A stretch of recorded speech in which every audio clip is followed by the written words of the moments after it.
தூய கன்னி மரியாவின் அமலோற்பவம்.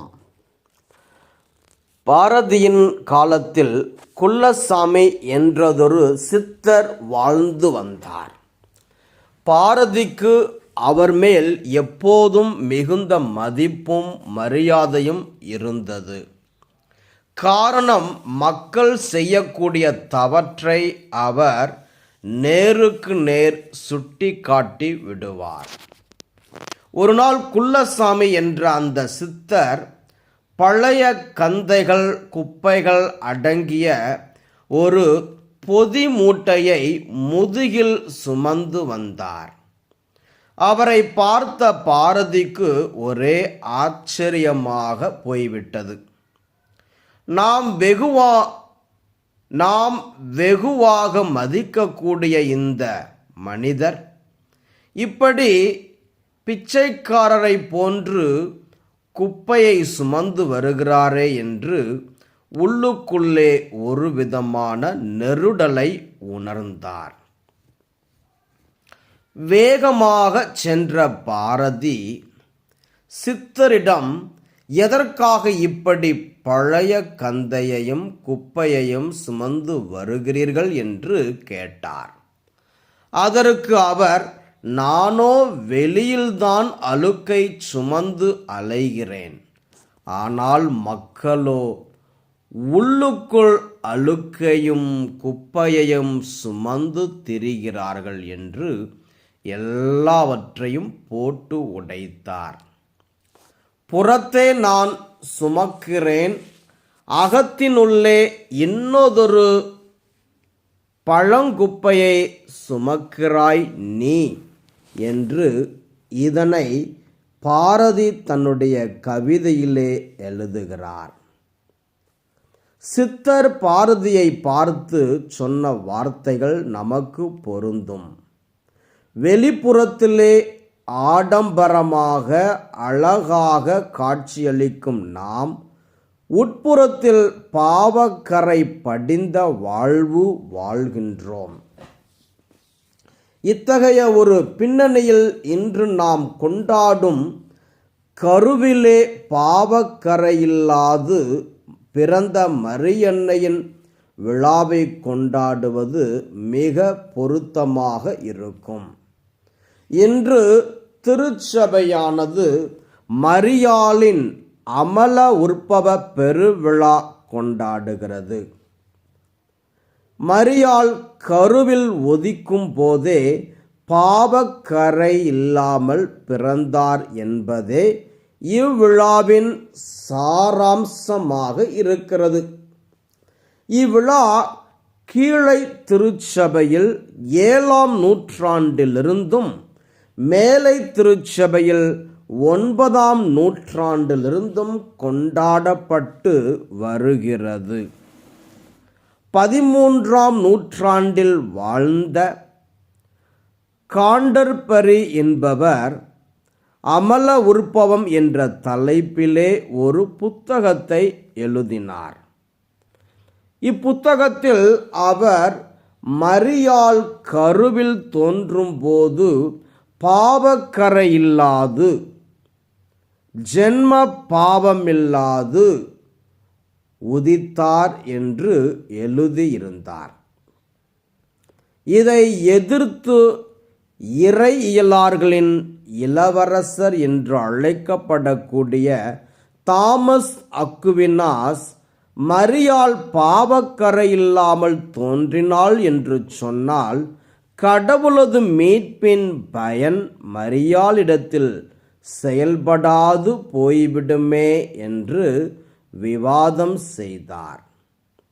ஆனால் அவருக்கு பின்னர் வந்த யோவான் டன்ஸ் ஸ்காட்டுஸ் என்பவர் கடவுளது மீட்பின் பலன் மரியாளுக்குத்தான் அதிகமாக தேவைப்படுகிறது என்று சொல்லி இந்த விவாதத்திற்கு ஒரு முற்றுப்புள்ளி வைத்தார். அதன் பின்னர் இக்கோட்பாடு படிப்படியாக வளர்ந்து கொண்டே வந்தது. 1854 டிசம்பர் 8ஆம் நாள் அன்று திருத்தந்தையாக இருந்த 9ஆம் பத்திநாதர் இறை உந்துதலின் பேரில் மரியாள் கருவிலே பாவக்கரையில்லாமல் உதித்தாள் என்று சொல்லி அமல உற்பவியான மரியா என்ற கோட்பாட்டை பிரகடம் செய்தார்.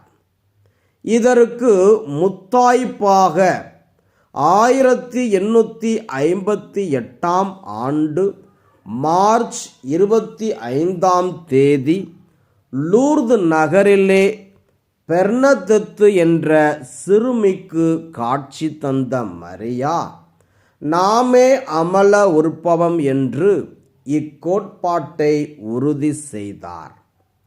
இவ்வாறு திருச்சபையிலே மரியாள் அமல உற்பவி என்ற விழாவானது கொண்டாடப்பட்டு வருகிறது. இவ்வேளையில் மரியாள் அமல உற்பவி என்று சொல்வதற்கு விவிலிய சான்றுகள் இருக்கின்றதா என்று சிந்தித்து பார்ப்போம். இன்றைய நற்செய்தி வாசகத்தில் வானதூதர் கபிரியேல் மரியாவுக்கு தோன்றும்போது அருள் நிறைந்தவளே வாழ்க என்றுதான் வாழ்த்துகிறார். லூக்கா 1:29 மரியாள் இறைவனின் அருளை நிரம்ப பெற்று இருக்கிறாள் என்பதே இதன் அர்த்தமாக இருக்கிறது. மேலும் தம திருத்துவத்தில் 2ஆம் ஆளாக இருக்கக்கூடிய மகனாகிய இயேசு எபிரேயருக்கு எழுதப்பட்ட திருமுகம் 4:15 வாசிப்பது போல பாவம் செய்யாதவர், எனவே பாவம் செய்யாத ஆண்டவர் இயேசு மனிதனாக பிறக்க வேண்டும் என்று சொன்னால் பாவமே அறியாத ஒரு பெண்ணின் வயிற்றில்தான் மகனாக பிறக்க வேண்டும். அதனால்தான் கடவுள் மரியாளை பாவக்கரை சிறிதும் இல்லாமல் தோன்றச் செய்தார். ஆக அமல உற்பவம் என்பது மரியாள் பெற்ற பாக்கியம் என்று சொல்வதை விடவும் தன் மகன் இயேசுவின் பொருட்டு கடவுள் மரியாளுக்கு கொடுத்த பேறு என்று சொல்வது மிக பொருத்தமாக இருக்கும். இன்றைய முதல் வாசகத்தில் முதல் பெற்றோரான ஆதாமும் ஏவாளும் தங்களுடைய கீழ்ப்படியாமையால் கடவுளால் உண்ணக்கூடாது என்று பணிக்கப்பட்ட மரத்தின் கனியை உண்டனர்.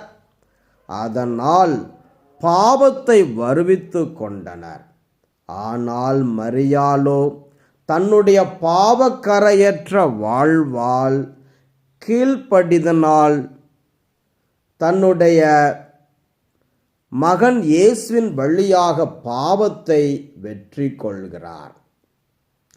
பாவத்திற்கு காரணமாக இருந்த சாத்தானை தன்னுடைய காலால் நசுக்குகிறார்.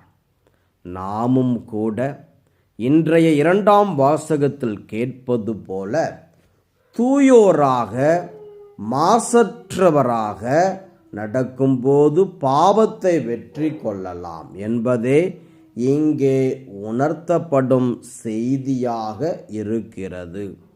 மரியாள் தன்னுடைய மாசற்ற வாழ்வால் பாவத்தை வெற்றி கொண்டாள்.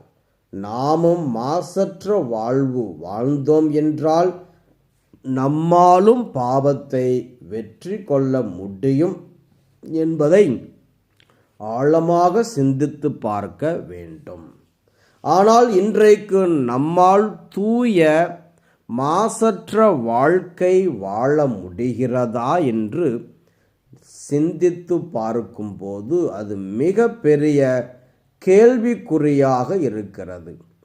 சிந்தனையால், சொல்லால், செயலால் அன்றாடம் எத்தனையோ பாவங்களை செய்கிறோம். கடவுளை விட்டு பிரிந்து வெகு தொலைவில் வாழ்கிறோம். இந்நிலை மாற வேண்டும். திருப்பாடல் 51:10 வாசிப்பது போல, இறைவா தூயதோர் உள்ளத்தை என்னுள் படைத்தருளும் என்று தூய இறைவனை பார்த்து ஜெபிப்போம், தூயோராய் நடப்போம். அடுத்ததாக மரியாளின் அமல உற்பவ பெருவிழா கொண்டாடும் நாம் மரியாளின் மீது ஆழமான பக்தி கொண்டு வாழ வேண்டும். மாதாவின் பிள்ளை அவலமாய் சாவதில்லை என்பார். நாம் மரியாளின் மீது ஆழ்ந்த நம்பிக்கை கொண்டு வாழ்வோம். புனித அந்தோனியார் தன்னுடைய வாழ்வில் பல்வேறு சோதனைகளையும் இன்னல்களையும் சந்தித்து வந்தார். அப்படிப்பட்ட நேரங்களில் எல்லாம் அவர் மரியன்னை நோக்கி இவ்வாறு மன்றாடுவார்: என் அரசியே, என் தாயே, என்மேல் கவனமாயிரும் என்று. My queen, my mother, watch over me. இதனால் அந்தோனியார் இறப்பதற்கு ஒரு சில நாட்களுக்கு முன்பாக மரியன்னை அவருக்கு காட்சி தந்து, உன் நேர்மைக்கும் என் மீது நீ கொண்டிருந்த அன்பிற்கும் விண்ணகத்தில் உனக்கொரு இடம் காத்திருக்கிறது என்று சொல்லி மறைந்தார். மரியாள் மீது ஆழமான பக்தி கொண்டு வாழும்போது இறைவன் தன் அன்னை வழியாக நமக்கு எல்லா ஆசியையும் தருவார் என்பதே இந்நிகழ்வானது நமக்கு எடுத்துரைக்கிறது. எனவே மரியாள் அமல உற்பவி என்று விழாவை கொண்டாடும் இவ்வேளையில் மரியாவை போன்று நாமும் தூயோராக மாசற்றவராக வாழ்வோம், இறை அருளை நிறைவாக பெறுவோம்.